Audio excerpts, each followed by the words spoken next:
what we are studying is proving to be quite practical, might not be very easy in terms of implementing, but for sure I can say that I'm recognizing that, and I am looking forward to continue implementing all the principles that we're learning. Wow. Thank you, Nicole, for sharing that. The environment might not change. She thought she was going to find the environment changed. So, and now you've discovered that it is you who will work to manage your emotional sovereignty. Thank you, Nicole, for that comment. Welcome all. If you can have more of you on video, welcome Florence, Beatrice, Ruth, Marcy, Ipele, Abby, Karibu, Debbie. Debbie, I think your video is on, but you're in darkness for some reason. I'm not sure whether it is your video or your camera is covered for some reason. Welcome, Esther. This Wednesday, thank you, Debbie. We can now see you. So say hi to us, even as you usher in, though. Just say jumbo, Debbie. Hi, good morning and good evening, Doc. Wow, you literally just said jumbo. Okay, let's welcome our coach. Instructions. Very good. Okay, coach and heart doctor, Dr. Job Mogire, take us through the session today. Karibu, doctor.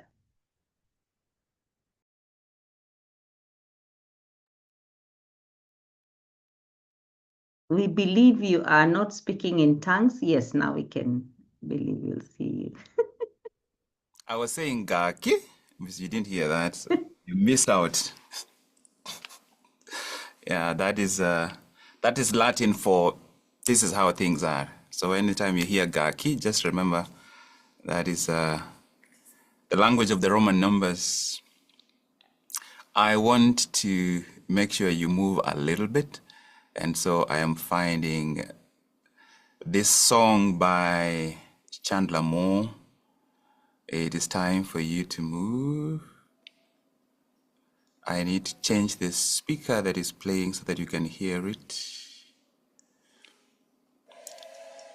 Okay.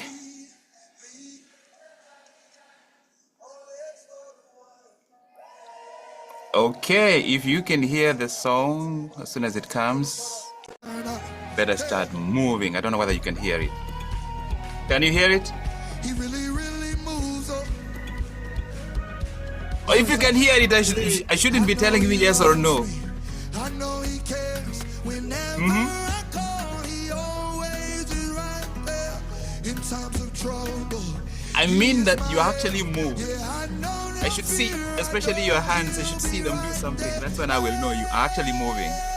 he really does what he says he will do. My God really moves. Oh, hey, why would I doubt when he always comes through? My God really moves. Oh. He really, really moves. Oh. I am seeing Mercy move so gently, like, I know he loves me. it's a Mercy, I'm Chela show. No, I want to see. When I'm in trouble,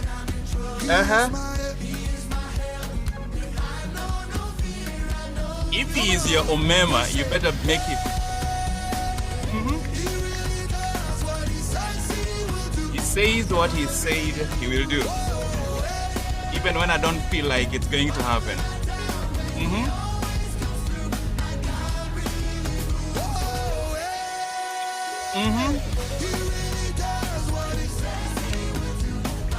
I'm not seeing Debbie, Faith, Beatrice, Abby, Esther, Starly, Lydia.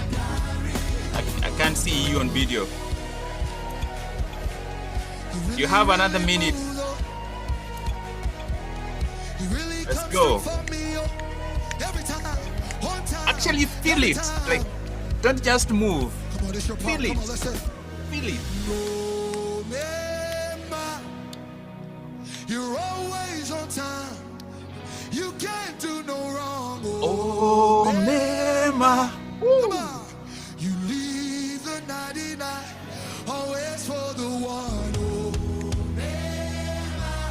the God who does good always. You can't do no wrong. Yeah, Baba, Baba, leave the 99.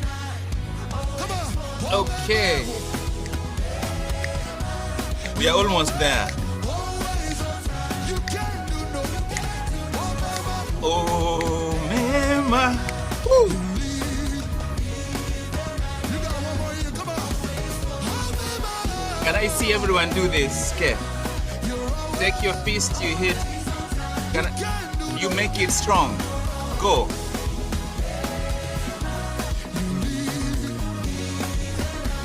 If you're not doing it, go. 30 more seconds. Hey.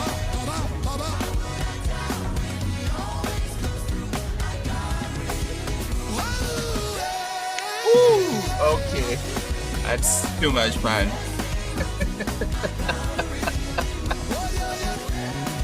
Oh, that's too much fun. We have a session to do, so let's get back to the session. We have a session to do. I will not use slides today. Who do we have here? He says it and he does it.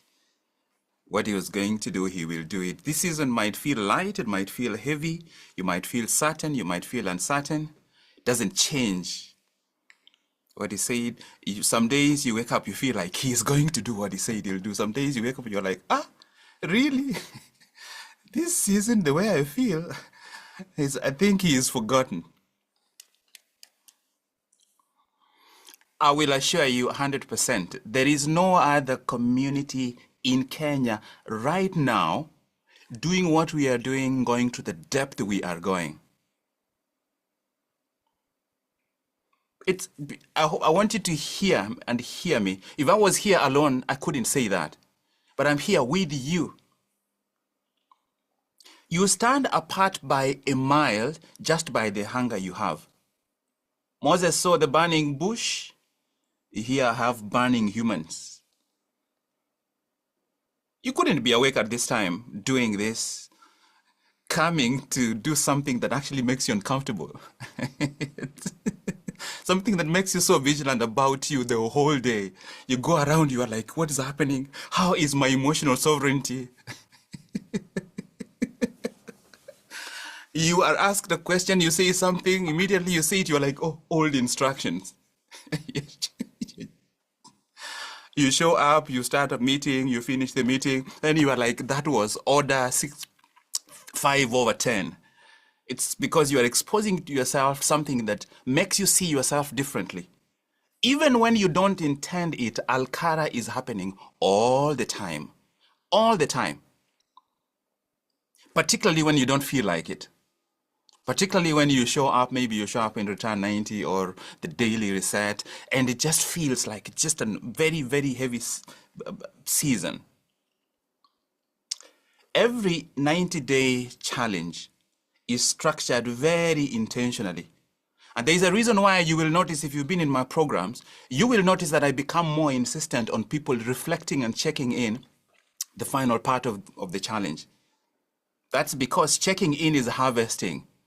It's like you go to the shamba, you spend 6 hours cutting the maize, and then at the end of the harvesting day, you walk home empty-handed. You reflecting, you reacting to other people's reflections and doing it every day, whether you feel like it or not, is you harvesting. So the question is, are you ready to harvest? You've planted. If you're in Return 90, you've planted, you have been pruning for weeks. It is time to harvest. Are you ready to harvest? Are you ready to build Burj Khalifa? You can't build Burj Khalifa without scaffolding. What is the scaffolding? Number 1, check in every day. Scaffolding number 2, go back to your workbook every single day. Scaffolding number 3, react to other people's responses. And this is why you stop leading yourself by yourself. You stop leading yourself by yourself.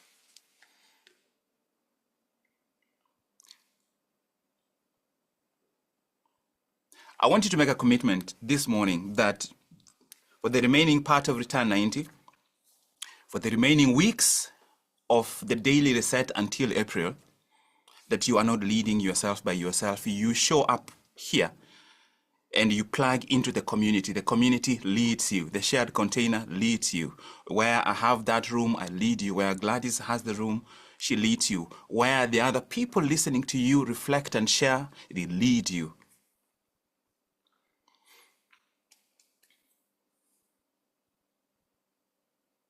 I want to share with you a story.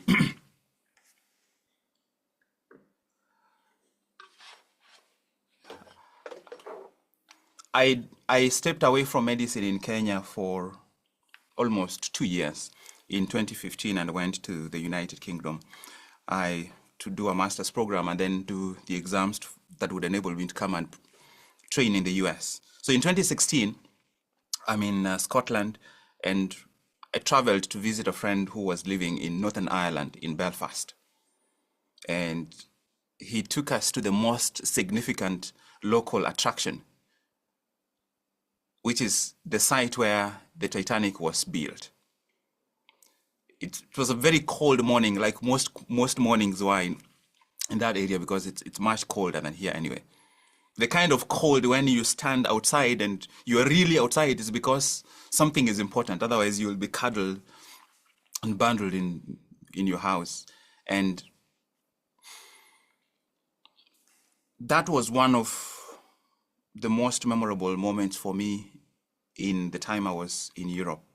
I stood there where men that designed it with blueprints and ambition stood and said, this will be the greatest ship the world has ever seen. I walked through the museums, I saw the drawings, the measurements, the vision they had. And I kept thinking, they got so much right. The engineering, the ambition, the sheer scale, almost everything about that ship was extraordinary. But the ship still sank. But here is what struck me the most. The ship, the Titanic, did not sink because the ocean was too powerful. Because the ocean is always powerful. The ocean I'm swimming in, the ocean you're swimming in, is always powerful. The life you're walking through, the life I'm walking through, is always powerful, has waves.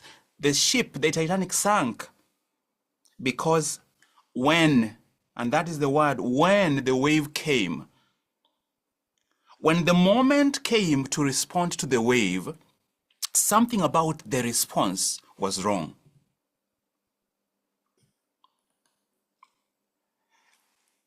I remember that morning in detail. And yet, I didn't know that morning that by afternoon, I would be in the ocean learning a lesson that the Titanic never got a chance to learn.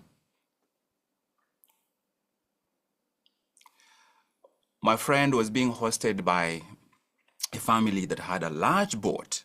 And so they took us out into this large boat to the open water. And I remember thinking, you've ever looked at a vessel and it looks big enough, you're like, we will be safe, this is good. I looked at it, I was like, this is fine, this is a big boat. That's what we tell ourselves, isn't it? I'm in a big boat. I have prepared for this. I've got the right equipment. My phone is charged. I have cleared my browser history. I have done the work. I should be okay. And so we are out in the open sea. And the captain asks me to hold the steering wheel for the experience of steering a big boat. A few minutes later, a wave hit. The kind of wave that reorganizes your insides, the kind that makes the entire boat lean in a direction that boats are not supposed to lean. And my first instinct is grip everything hard, fight the wave. My body went rigid, my hands locked, every muscle was trying to refuse what was happening. And that's when I heard the captain's calm voice. Keep your hands on the steering, but with give. Allow the wave to move without surrendering to it. And I hear those words in his exact voice to this moment. Just think about it. Keep your hands on the steering, but with give. Allow the wave to move without surrendering to it. It was not let go. It was not grip harder. It's hands on the steering, but with give. He was describing something that most of us takes a lifetime to learn. The difference between surrendering and calibrating. Because surrender says, this wave wins. I give up. In fact, even beyond surrender, rigid resistance says, I will fight this. I will power through. I will not bend. I will force my way through. But sometimes the wave is more powerful than you. Most of the times, the wave is more powerful than you. And that's where calibration comes in. Calibration says, I feel the wave. I feel the wave. I let the wave move through me. And I keep my hands on the steering wheel and stay on course. And that's, if I could just focus on one thing today, that will be it.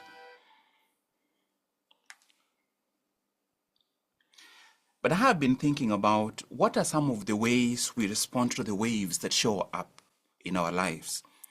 Because we can talk about emotional sovereignty, and it's a very elevated concept. The question is, how does it actually play out?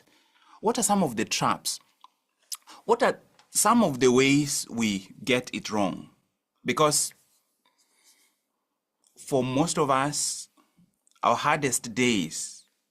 our hardest days, that's when we make one of these three mistakes.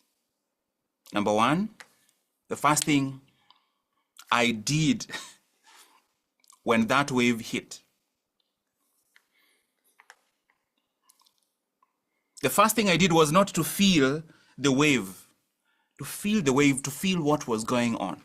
I started worrying about the next wave. If this wave was this bad, what's the next one going to be like? What if there's another one about to hit us from the other side of the ship? What if we capsize? What if multiple possibilities playing in my mind? Is this something familiar to you, or it's just your neighbor? You are in a hard conversation, and instead of being in that conversation, you are already 3 conversations ahead, planning what you will say after, preparing for the fallout, preparing the apology or the defense, catastrophizing the end already. Maybe you are having a health scare, and instead of being present with what is known, you have already started living with the worst diagnosis possible. Or maybe it's a financial difficulty, and instead of living and addressing today's issue, you are already homeless, moving to Liberia to go begin a new life.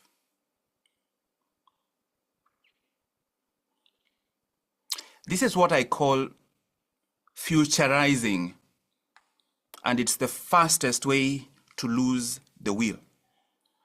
Escaping into the future, and yet you cannot steer a ship through a wave that hasn't arrived. You can only steer your ship. You can only hold your steering wheel through a wave that is here. Your hands, my hands, belong on this steering wheel, this moment, this wave. The captain is a very tall and very burly man. He never once looked past me asking, What if there is a bigger wave coming? He was fully, completely, almost annoyingly calm and present in this present moment. I think the challenge for me and for you is to stop worrying about the next wave. Just ride this one. When that alarm goes off, stop worrying about the rest of the week. Just respond to this one. This reflection, just do it. This project you're working on, this chapter that you are writing, just this one. Because you can only steer your ship through a wave that is here. The second thing that happens very frequently, and sometimes in the same setting, the same breath, is that we leave the present by going backward. And I remember my mind playing this game on me. Why did I get on this boat? I knew something felt off this morning. I should have stayed on the shore.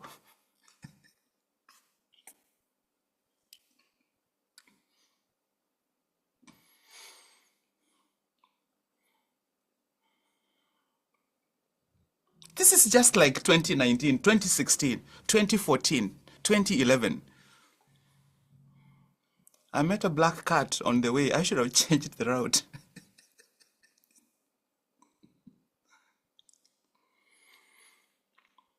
As soon as your brain, your mind starts doing that, you are not here anymore. You are somewhere in your history. You are relitigating a decision you made in the past. You are replaying a failure from the past. You are importing a map from old pain onto current circumstances. This is what I call pastizing. Pastizing, escaping to the past, and pastizing doesn't stabilize you. It floods you. You are already in panic mode. You don't need more pain. One thing I learned about the Titanic, which is not always portrayed in the movies, is that when the ship's lookout first spotted the iceberg, the first response was a mix of frantic panic and too much history at once. Conflict that was based on history, on an argument earlier between the captain and some of the staff. And so they got caught up in the past. By the time they responded, the moment had already passed. That's because the past is not a steering wheel. The past is a reference point. I can glance at it. You can glance at it. But you cannot drive from it. You cannot navigate. You cannot respond to the wave from the past. The third way we miss the opportunity, the power of responding to the wave that is here. The third mistake is probably the subtlest and the most dangerous. When the wave hit, I remember I'm excited to hold it. It's a big steering wheel. I'm excited to hold it, but when the wave hit,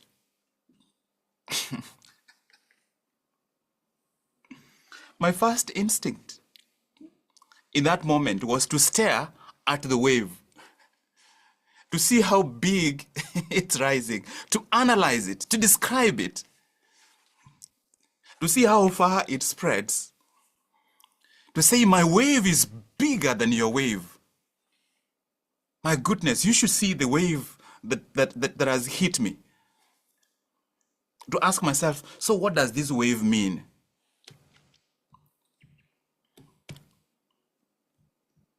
Have you ever caught yourself describing the wave instead of keeping your hands on the steering wheel? I'm sorry, has your neighbor ever caught themselves describing the wave? Because what happens when you are in the moment, your brain's focus narrows.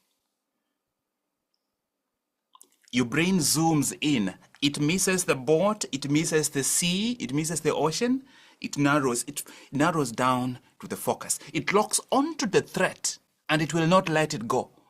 Everything becomes about the threat. That's what neuroscientists call attention tunneling. I call it staring at the wave while the ship goes sideways. We get caught describing the wave, analyzing the wave, comparing the waves very frequently. But the problem is that the wave is not your destination. The captain did not look at the wave, he looked at the course. As I continued to hold the ship, he would ask me to tilt a little bit to the left so that we can stay on course. The wave was information. The course that was already set was the intention. And there's a profound difference between information and intention. Information says this is what is happening. We have a wave. Intention says this is where we are going.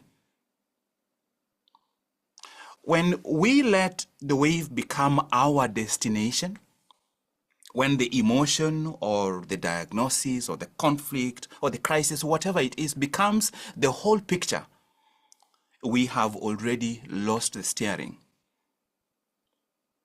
Because the wave is not the course. The wave is the weather on the way to the destination. So the question is, what do we do when the waves hit? It's not if the waves hit, it is when the waves hit. You do exactly what the captain said. You keep your hands on the steering with give. And number one, you stop describing the wave. It is okay to name it and release it. You don't need a paragraph, you don't need a page. You just need a phrase or a sentence. This is grief. This is fear. This is overwhelm. This is discomfort. You name it, you don't marry it. You don't marinate in it. Because the moment you name it and you stop narrating the wave, you free up bandwidth to keep your hands on the steering. Number two is return to the course. Return to your intention. You are going to find yourself deviating from your intention several times in the course of the day. You return to the intention. That's why you do the daily reset, because if you don't do the daily reset, you have nowhere to return. How can you return to an intention you never set? Sometimes we are overwhelmed because subconsciously our brain set the intention for us to be overwhelmed. Our brain looked at everything that is going on and it's like, it is reasonable for me to be overwhelmed today. And so when you go around the day, your brain actually is ready, is prepared to be overwhelmed. Before any hard moment shows up today, you must know the answer to the question, where am I trying to go today? What matters today? So that when the wave hits, you don't forget where you are headed. You have a reference point to return to. Because even when the wave hits, your course remains the same. You are still going somewhere, and it's somewhere you named. Every moment you do the daily reset, you name where you'll be going. The wave can interrupt your journey. It does not cancel the journey. Because the wave will come. It will not cancel your journey. It just interrupts, influences your journey. The third thing is to what I call now eyes. Some of these words sound very cheesy, but as long as you get the point, now eyes. Not the past, not the future. This breath, this wheel, whatever this wheel is for you, this moment. Release the next wave. Release the last one. What is required right now? What is required in this present moment to help you stay on course? That is your only job. So that morning in Belfast, I stood there at the site where the Titanic was built, a ship that was so famous but still sank. And I used to think the lesson of the Titanic was, be careful of your ambition, don't dream too big, the ocean is unforgiving. But I don't think that anymore. I think the lesson from the Titanic is much simpler, that the ocean is always going to be powerful. The ocean of life, the ocean of your career, the ocean of your family is always going to be powerful.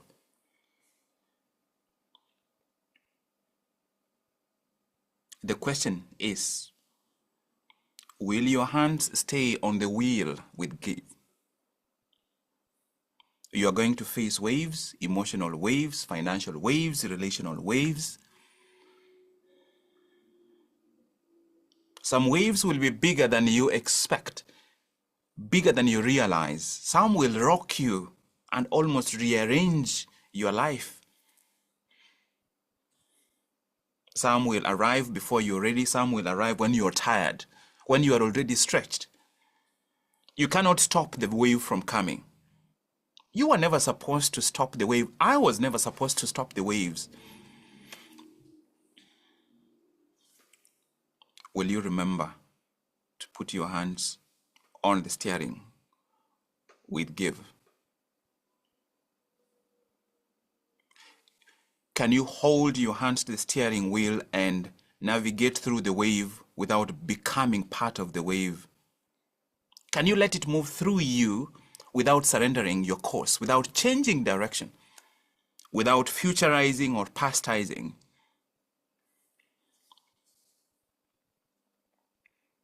Will you watch out to ensure you don't stare at the wave until it becomes your whole world?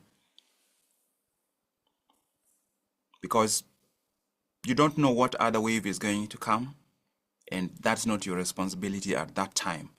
In this moment, just ride this wave, this one, the daily reset wave. Whatever your daily job is, whatever your family responsibilities are, just ride this one. Calibrate, find the rhythm, and keep going, so that you don't let one bad wave, one bad day, cancel everything you've already accumulated through the daily reset or return 90.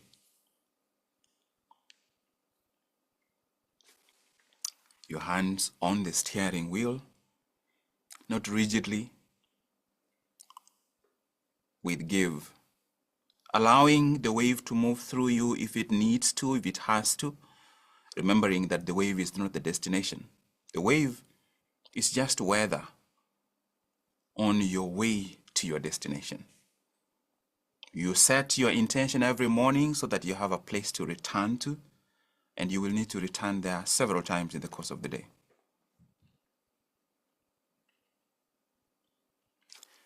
I can't see all of you, but I need you to actually, this is the single most important thing. Just put your hands on your steering wheel, not rigidly. You make the commitment, not rigidly, with give. There is give. The give allows you to calibrate. You cannot stop the wave. You can keep your hands and stay on course. I'm gonna hand over back to Madam Gladys Consistent Muhunyo. Wow. Thank you, Doc. Thank you. Before we do our daily statements, maybe a quick reaction, one person, or on the chat. Abby, good morning. Good morning, Gladys. Good morning, everyone. Good evening, Doc. Your reaction to today, your response.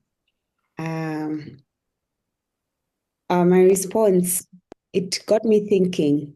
So this has been very, very insightful. It got me thinking about an experience I had a couple of years back when I was out at sea. Um, you know that place in South Coast where people go to watch dolphins. But now that day there were no dolphins.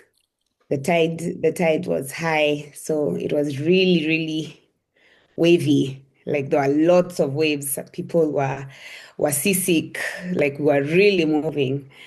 But the interesting thing, I thought about how I was very calm. In fact, I was really enjoying the waves.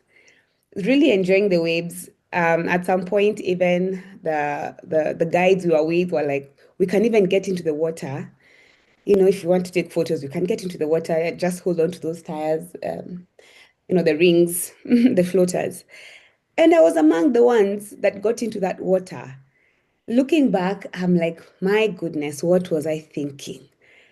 But maybe what I can learn even for myself from that situation and now is that perhaps when I was younger, I was more able or more willing to live in the moment. Yeah. And perhaps something along that way has made me more cautious. Not that caution is not important, caution is important, but sometimes the caution can keep us stuck. Yeah. And this analogy also of staying in the wave, it reminded me of something that I read in a book called The Ikigai. And it really talked about how some of these people who live in those countries, those Mediterranean countries where people live really long, one thing they learn is to stay in the moment. And they actually described it using the wave. Like learning, life should be about learning to recognize the wave, stay in the wave, let it take you, recognize it, let it carry you.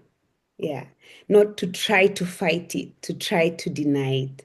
So, a lot of lessons that are coming in together for me and that I'll reflect upon today. Thank you. Wow, thank you, Epi.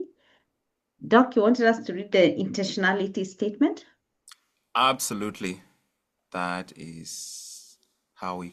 Thank you, Abby. That's a beautiful share. Thank you. I used to feel powerless. I used to allow external forces and limiting beliefs to hold me back. But I'm willing to say now, enough is enough. From this moment, I am seizing back my power. Today, I have decided to direct my intentions. I'm committed to master my focus. I have resolved to take command of my actions. Today, I'm shading outdated beliefs, outdated mindsets, and outdated perceptions. I am determined to shape my reality with purpose. I am eager to unlock my true potential. I am willing to move to my next level. Make sure you share your reflection along with your daily research. I'll see you tomorrow. My name is Dr. Mogire from the House of Mastery. Where I come from, they call me Chobu. See you tomorrow. Bye.